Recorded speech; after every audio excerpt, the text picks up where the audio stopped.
गौरी पुत्र गणेश भगवान की जय। श्री शिवाय नमस्तुभ्यम। प्रिय भक्तजनों, आप सभी को कार्तिक मास के कृष्ण पक्ष की संकष्टी गणेश चतुर्थी की ढेरों शुभकामनाएं। भगवान श्री गणेश जी की कृपा आप और आपके समस्त परिवार पर सदा सर्वदा बनी रहे। भक्तजनों, आज कार्तिक मास के कृष्ण पक्ष की संकष्टी चतुर्थी है और आज के दिन ही करवा चौथ का व्रत भी रखा जाएगा। तो भक्तजनों, आज हम इस वीडियो में चौथ माता की कथा और भगवान विघ्नहर्ता गणेश जी की कथा को सुनेंगे। ऐसा माना जाता है कि चौथ माता का व्रत और कथा के साथ भगवान श्री गणेश जी की कथा सुनने से व्रत का पूर्ण फल प्राप्त होता है। तो आप सभी भक्तजन बड़ी ही श्रद्धा, ध्यान पूर्वक और प्रसन्न चित्त मन से इन कथाओं को पूरा अवश्य सुनिएगा। तो सभी प्रेम से बोलिए, भगवान श्री गणेश जी की जय, चौथ माता की जय। एक साहूकार था, उसको एक बेटा और बहू थे। बेटा और साहूकार के पास पूर्वजों का कमाया हुआ बहुत सारा धन था। दोनों कुछ काम नहीं करते, उसी धन संपत्ति से अपना गुजारा करते थे। और जब भी बहू गाय को रोटी देने नीचे जाती तो उसकी पड़ोसन पूछती, बहू क्या खाकर आई है? तब बहू कहती, ठंडी बासी खाकर आई हूँ। तब एक दिन साहूकार के बेटे ने यह बात सुन ली और उसने अपनी माँ को सारी बात बताई और पूछा, माँ, तू रोज गर्म गर्म खाना परोसती है, तब भी तेरी बहू पड़ोसन से ठंडी बासी खाकर आई हूँ ऐसा क्यों कहती है? तब माँ ने कहा, बेटा, मैं तो चारों थालियां एक समान लगाती हूँ, पर यदि तेरे को विश्वास नहीं हो तो कल अपनी आंखों से देख लेना। और फिर दूसरे दिन बेटा तबीयत खराब होने का बहाना करके लेट गया और उसने देखा कि उसकी पत्नी ने खीर खांड का गर्मा गर्म भोजन किया और रोजाना की तरह वो नीचे उतरी। तब पड़ोसन ने पूछा, बहू क्या खाकर आई है? और उसने वही रोजाना वाला जवाब दिया। तब उसके पति ने उसका हाथ पकड़ लिया और पूछा, अभी तो तू गर्म गर्म खाना खाकर आई है, फिर झूठ क्यों बोला? तब उसकी पत्नी ने कहा, ये धन न तो आपका कमाया है और ना ही आपके पिताजी का। अगर इसी तरह धन खर्च करते रहे तो एक दिन गरीब हो जाएंगे। तब उसके पति को अपनी पत्नी की बात बुरी लगी और वह कमाने के लिए विदेश चला गया और यहाँ उसकी पत्नी 12 महीने की चौथ का व्रत किया करती थी। उसके पति को विदेश में रहते हुए 12 वर्ष बीत गए। तब चौथ माता और विनायक जी ने सोचा कि इसके पति को बुलाना चाहिए, नहीं तो इस कलयुग में हमें कौन मानेगा और कौन पूजेगा। तब चौथ माता ने उसके पति के सपने में जाकर बोली कि तू घर चला जा, तेरी पत्नी तुझे बहुत याद करती है। तब उसने कहा, हे चौथ माता, मेरा कारोबार फैला हुआ है, इस तरह छोड़कर नहीं जा सकता।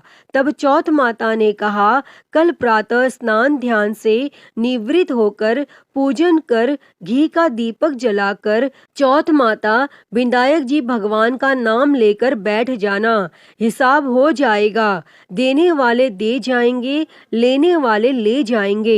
और उसने सुबह उठकर वैसा ही किया और उसका सारा कारोबार एक दिन में ही सिमट गया। और फिर जब वह घर जा रहा था तो रास्ते में एक सांप जलने के लिए जाता हुआ मिला। तब उसने सोचा सांप जल जाएगा और उसने सांप को सिसकार दिया। तभी सांप ने कहा, हे पापी दुष्ट, मैं तो अपनी सर्प योनि से मुक्ति पाने जा रहा था, लेकिन तूने मुझे सिसकार दिया, इसीलिए मैं तुझे डसूंगा। तब वह लड़का बोला, हे सर्पराज, तुम मुझे अवश्य डस लेना, बस मैं एक बार अपनी माँ यम पत्नी से मिलना चाहता हूँ। आप कल रात मुझे डस लेना, मैं आपको वचन देता हूँ। और जब पति घर आया तो बहुत उदास था, माँ और पत्नी से मिला और अपने कमरे में जाकर सो गया। तब पत्नी के पूछने पर उसने सारी घटना बता दी और उसकी पत्नी बहुत चतुर थी। उसने पहली सीढ़ी पर दूध का कटोरा रख दिया, दूसरी पर बालू मिट्टी बिछा दी, तीसरी पर फूल की पंखुड़ियां बिखेर दी, चौथी पर इत्र छिड़क दिया, पांचवी पर गुलाल बिछा दी, छठी पर मिठाई रख दी और सातवीं पर सत्तू डाल दिया और अपनी चोटी नीचे लटकाकर कमरे का दरवाजा खुला छोड़कर सो गई। और तब सांप आया, उसने दूध पिया, बालों में किलोर कर बोला, साहूकार के बेटे, तूने सुख तो बहुत दिया, पर वचनों से बंधा हूँ, डसूंगा अवश्य। और सातों सीढ़ियों पर उसने ऐसा ही कहा। और जैसे ही वो डसने लगा तब चौथ माता और विधायक जी ढाल और तलवार बन गए और सांप के 4 टुकड़े कर दिए। तब सीढ़ियों पर खून ही खून हो गया और सांप की पूंछ का एक टुकड़ा लड़के की जूती में गिर गया। तब उसने सोचा कि जब यह अपनी जूती पहनेगा तब डस लूंगा। और उसकी पत्नी प्रतिदिन चींटियों को आटा खिलाती थी। तब चींटियों ने सोचा कि इसकी पत्नी हमें हमेशा शक्कर आटा खिलाती है, इसलिए इसकी रक्षा करनी चाहिए। और सभी चींटियों ने मिलकर उसकी पूंछ को खोखला कर दिया और जैसे ही सुबह हुई वहाँ खून ही खून था। और माँ यह सब देखकर रोने लगी। उसने सोचा मेरे बेटे बहू को किसी ने मार दिया है। तब माँ की आवाज सुनकर बेटा उठा और बोला, माँ, हमारा बेरी दुश्मन मरा है। और पूछने लगा कि मेरे पीछे से किसी ने धर्म पुण्य किया था क्या? तब माँ बोली, मैंने तो कुछ नहीं किया। और पत्नी से पूछा तो पत्नी ने कहा, मैं 12 महीने की चौथ माता का व्रत करती हूँ, इसलिए चौथ माता विधायक जी भगवान ने हमारी रक्षा करी है। तब सासू जी बोली, मैं इसको 4 समय खाना देती थी, तो फिर इसने चौथ का व्रत कब किया? तब बहू बोली, एक समय का खाना गाय को खिलाती थी, एक समय का ब्राह्मणी को देती थी, एक समय का जमीन में गाड़ देती और एक समय का चौथ का पूजन कर चांद को अर्घ देकर मैं स्वयं खाती थी। यदि विश्वास नहीं हो तो पूछ लो। और जब गाय माता से पूछा गया तो गाय के मुंह से पलाश के फूल गिरने लगे। और ब्राह्मणी से पूछा तो उसने हामी भर ली और जमीन खोदकर देखा तो सोने के चक्र मिले। तब उसने सारी नगरी में कहलवा दिया, सब कोई चौथ माता का व्रत करें। व्रत करने से अन्न, धन, लाज, लक्ष्मी, संतान की प्राप्ति होती है। जैसी जिसकी मनोकामना होती है चौथ माता उसे अवश्य पूर्ण करती हैं। अतः हे चौथ माता, जैसे आपने बहू के पति की रक्षा करी, वैसे ही इस कथा को कहते, सुनते और हुंकारा भरते सभी की करना। तो सभी प्रेम से बोलिए, चौथ माता की जय। प्रिय भक्तजनों, आइए अब सुनते हैं सभी मनोकामनाओं को पूरी करने वाली अगली कथा। एक नगर में एक बूढ़ी माँ रहती थी। वह अपने बेटे की सलामती के लिए 12 महीनों की चौथ का व्रत करती थी। हर चौथ को पंसारी से थोड़ा सा गुड़ और घी लाकर 4 लड्डू बनाती, एक बेटे को देती, एक से पूजा करती, एक हथकार के लिए निकालती और एक चांद उगने पर खुद खा लेती। एक बार उसका बेटा ताई से मिलने गया और ताई ने चौथ का व्रत रखा था और ताई से उसने पूछा, माँ तो 12 चौथ करती है। ताई बोली, तेरी माँ तेरी कमाई से तरमाल खाने के लिए 12 चौथ करती है, तू परदेश जाए तो वह एक भी चौथ नहीं करेगी। तब लड़के को लगा ताई सच कह रही है और घर आकर उसने अपनी माँ से कहा, मैं परदेश जा रहा हूँ और यहाँ तू मेरी कमाई खाने पीने में उड़ा देती है।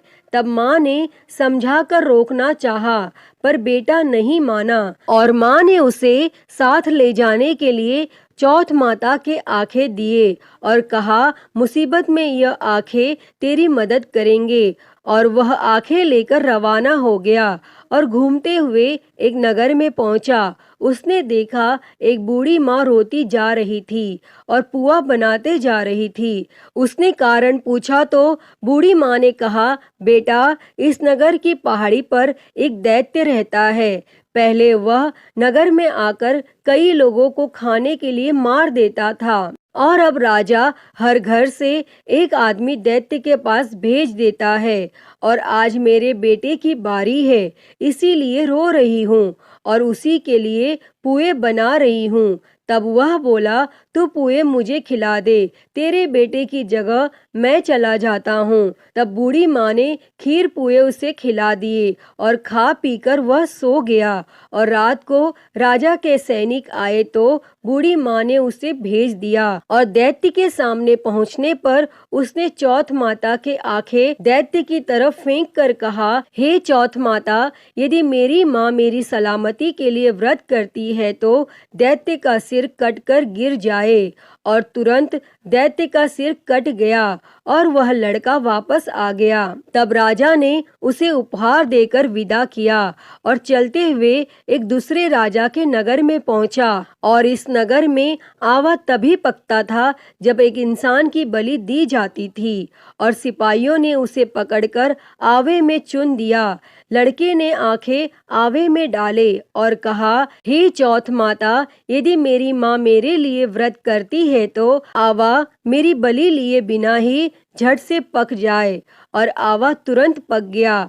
आवे में से मिट्टी की जगह सोने चांदी के बर्तन निकले। अंदर से लड़का बोला, बर्तन धीरे धीरे निकालना, मुझे लग नहीं जाए। तब राजा ने उसे निकलवाया और पूछा, इस आवे से तुम बच कैसे गए? तब लड़के ने बताया कि उसकी माँ चौथ माता का व्रत करती है और व्रत के कारण ही वह बच पाया। लेकिन राजा को विश्वास नहीं हुआ और उसने एक चांदी की सुराही मंगवाई और कहा कि सुराही की नली से निकल कर दिखाओ, तभी मुझे विश्वास होगा। और तब लड़के ने चौथ माता को याद करके आंखें सुराही में डाली और कहा, मैं भौरा बनूं, सुराही से निकलूं। और लड़का भौरा बनकर सुराही से निकल गया। तब राजा ने खुश होकर राजकुमारी की शादी उसके साथ करवाई और सभी लोगों को चौथ माता का व्रत करने को कहा। तब उसे अपनी माँ की याद आई और उसने राजा के पास जाकर खुद के नगर जाने की इच्छा जाहिर की। तब राजा ने रथ, घोड़ा, हाथी और खूब सारा धन दहेज देकर उन्हें विदा किया और चौथ के दिन अपने नगर पहुंचा। वह अकेला पंसारी के यहाँ माँ का इंतजार करने लगा। सोचा, चौथ है तो माँ यहाँ जरूर आएगी। और थोड़ी देर बाद लकड़ी टेकती हुई माँ आती दिखी। उसकी माँ की आंखों में जाले आने के कारण दिखना कम हो गया था और लड़के ने जानबूझकर अपना पैर लकड़ी के आगे लगा दिया। कहने लगा, बल रे पूत, कांटे मेरे पैर में लगा दी। लेकिन माँ ने उसे नहीं पहचाना। कहने लगी, भैया, मुझे चाहे कितनी गाली निकालो पर मेरे बेटे को कुछ मत कहना। तब बेटा माँ के चरणों में गिर पड़ा। कहा, माँ, मैं तेरा ही बेटा हूँ, मुझे माफ कर दो। तब माँ ने उसे गले लगा लिया और नगर के लोगों ने विश्वास नहीं किया कि वह उसी का बेटा है। बूढ़ी माँ ने चौथ माता को याद करके कहा, हे चौथ माता, यदि मैं अपने बेटे के लिए व्रत करती हूँ तो मेरे स्तन में दूध भर जाए और उसकी सारी धार मेरे बेटे के मुंह में गिरे। तब माँ के स्तन से दूध की धार निकलकर बेटे के मुंह में गिरने लगी और लोग चौथ माता की जय जयकार करने लगे और उस नगर के सभी लोग चौथ माता का व्रत करने लगे। अतः हे चौथ माता, जैसे बूढ़ी माँ और उसके बेटे की सहायता की, वैसे ही हमारी भी करना। इस कथा को कहने, सुनने और हुंकारा भरने वालों पर सदैव अपनी कृपा बनाए रखना। तो सभी प्रेम से बोलिए, चौथ माता की जय। प्रिय भक्तजनों, भगवान विघ्नहर्ता गणेश जी की कथा सुने बिना चौथ माता की व्रत की कथा अधूरी मानी जाती है। इसलिए आइए अब सुनते हैं भगवान श्री गणेश जी की कथा। पौराणिक कथा के अनुसार कुछ समय पहले की बात है। एक बुढ़िया माई थी जो हर दिन मिट्टी से बने हुए गणेश जी की पूजा करती थी। वह बुढ़िया माँ रोज गणेश जी का मंदिर बनाती और वह मंदिर रोज गल जाता। और वहीं पास में एक धनी सेठ का मकान बन रहा था। तब बुढ़िया माँ एक दिन वहां जाकर काम करने वाले मिस्त्री से बोली कि आप यहाँ से मेरे लिए एक पत्थर के गणेश जी बना दोगे। तब वहां के मिस्त्री ने कहा कि हम तुम्हारे लिए गणेश जी नहीं बनाएंगे। जितनी देर में हम गणेश जी बनाएंगे उतनी देर में हम अपना आधा काम पूरा कर लेंगे। तब उस बुढ़िया माँ ने गुस्से में आकर कहा कि राम करे तुम्हारी दीवार टेढ़ी हो जाए। तब उसके बाद मिस्त्री ने अपनी दीवार बनाई और वह टेढ़ी हो गई। मिस्त्री ने उस दीवार को फिर से तोड़कर दोबारा बनाई और फिर से वह दीवार टेढ़ी हो गई। मिस्त्री बार बार दीवार को बनाता और तोड़ देता। ऐसा करते करते शाम हो गई। फिर थोड़ी देर में सेठ आया और उसने कहा, आज तुम लोगों ने कुछ भी काम नहीं किया। तो फिर वह लोग सेठ से कहने लगे कि एक बुढ़िया माई आई थी, उसने हमसे कहा कि एक पत्थर के गणेश जी बना दो, तो हमने मना कर दिया। तब उसने कहा कि तुम्हारी दीवार टेढ़ी हो जाएगी और तब से दीवार टेढ़ी ही बन रही है और हम बनाते हैं और उसे फिर तोड़ देते हैं। तब सेठ ने उनकी सारी बातें सुनी और मिस्त्री से बोला, अभी के अभी जाओ और बुढ़िया माँ को लेकर आओ। तब मिस्त्री बुढ़िया को लेकर आया और सेठ ने बुढ़िया से कहा कि हम तुम्हारे लिए सोने का गणेश जी बनाकर देंगे, तुम हमारी दीवार सीधी करवा दो। और तब सेठ ने बुढ़िया को सोने से बने हुए गणेश जी की मूर्ति दी। उसके बाद सेठ की दीवार सीधी हो गई। अतः हे गणेश जी महाराज, जैसे आपने सेठ की दीवार सीधी की वैसे ही सबकी करना और सबकी रक्षा करना। तो सभी प्रेम से बोलिए भगवान श्री गणेश जी की जय। प्रिय भक्तजनों, आइए अब सुनते हैं करवा माता की कथा। तो सभी प्रेम से बोलिए माँ करवा की जय। कथा के अनुसार देवी करवा अपने पति के साथ तुंगभद्रा नदी के पास रहती थीं। एक दिन करवा के पति नदी में स्नान करने गए तो एक मगरमच्छ ने उनका पैर पकड़ लिया और नदी में खींचने लगा। तब मृत्यु को करीब देखकर करवा के पति करवा को पुकारने लगे और करवा दौड़कर नदी के पास पहुंची और पति को मृत्यु के मुंह में ले जाते मगरमच्छ को देखा। तो करवा ने तुरंत एक कच्चा धागा लेकर मगरमच्छ को एक पेड़ से बांध दिया। करवा के सतीत्व के कारण मगरमच्छ कच्चे धागे में ऐसा बंधा कि टस से मस नहीं हो पा रहा था। करवा के पति और मगरमच्छ दोनों के प्राण संकट में फंसे थे। तब करवा ने यमराज को पुकारा और अपने पति को जीवन दान देने और मगरमच्छ को मृत्यु दंड देने के लिए कहा।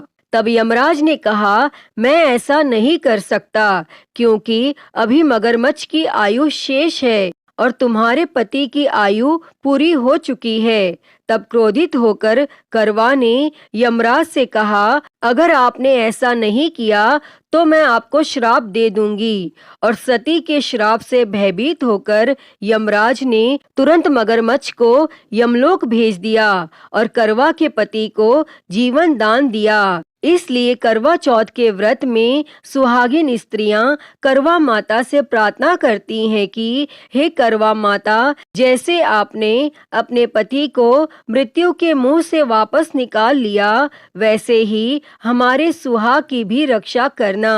तो सभी प्रेम से बोलिए करवा माता की जय। प्रिय भक्तजनों, तो मैं उम्मीद करती हूँ कि आपको आज की यह कथा पसंद आई होगी और अगर वीडियो अच्छी लगी हो तो इसे लाइक करें, ज़्यादा से ज़्यादा शेयर करें और कमेंट में गणेश जी महाराज की जय लिखना ना भूलें और हरिहर भक्ति चैनल को सब्सक्राइब कर नोटिफिकेशन बेल को ज़रूर ऑन कर लें। हर हर महादेव। धन्यवाद।